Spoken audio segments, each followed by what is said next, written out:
Hey guys, Drifter here. Today I wanted to talk about maps in Advanced Warfare, which is something that I'm actually excited about because these maps flow very well and they have verticality that actually works. In previous Call of Duty games, one of the ways to expand map sizes was to make them vertical. We're going to add verticality to our map, we're going to something verticality, and that always made me cringe because that usually just meant more power positions, so that if somebody was, I'm not going to try to say camping, but if they held the window tactically, hopefully defending an objective, there was very little that you could do about them except throw grenades or smokes or just kind of hope to scoot by them without getting shot, because there's no real engagement when they're looking down at you on, we'll say, you know, like real life. However, in this game, because you can double jump and rocket jump and boost jump all over the place, it doesn't matter as much if they're above you. They do have an advantage in that they can look down on you and very little of their body's exposed, whereas all of yours is, and they do get the advantage of being able to engage on you first. However, in maybe less than a second, I can double jump and then boost up to the same level that they're at and continue the engagement.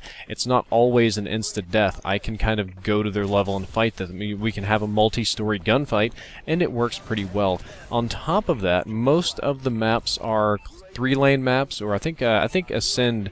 Not Ascend. This map is Ascend. This is definitely a 3-lane map. This one was my favorite amongst them all. I think Uplink was more of a 4-lane map.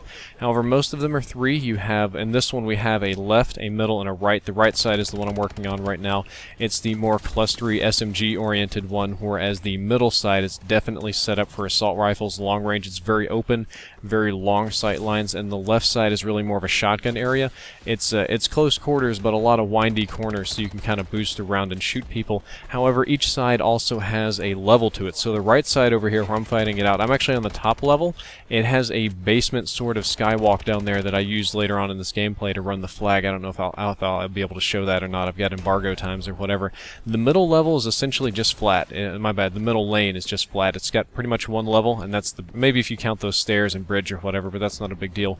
However, the far left side has 2 levels. It's got an underwalk and an overwalk, so you have to go up occasionally to knock people out, and both areas around the flag are 3 levels, but 3 levels at the exact height that you can double jump and boost jump to.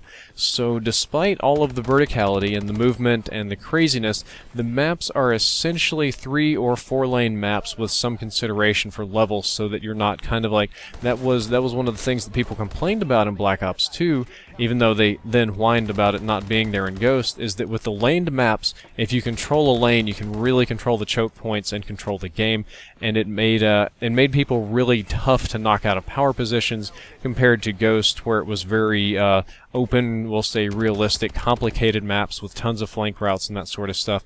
And while that meant that people couldn't lock down power positions, it also meant that there were lots of weird places to hide and that you could never be secured. This game is closer to Black Ops 2, however the new movement allows you to kind of boost around and be able to re-engage people on power positions, which is a good thing, I would say.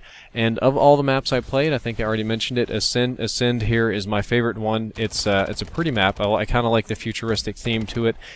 We're fighting inside of a space elevator, which if you don't know, you should totally look it up. It's a cool engineering concept, and I'm glad they chose it for CTF because it works really, really well for that.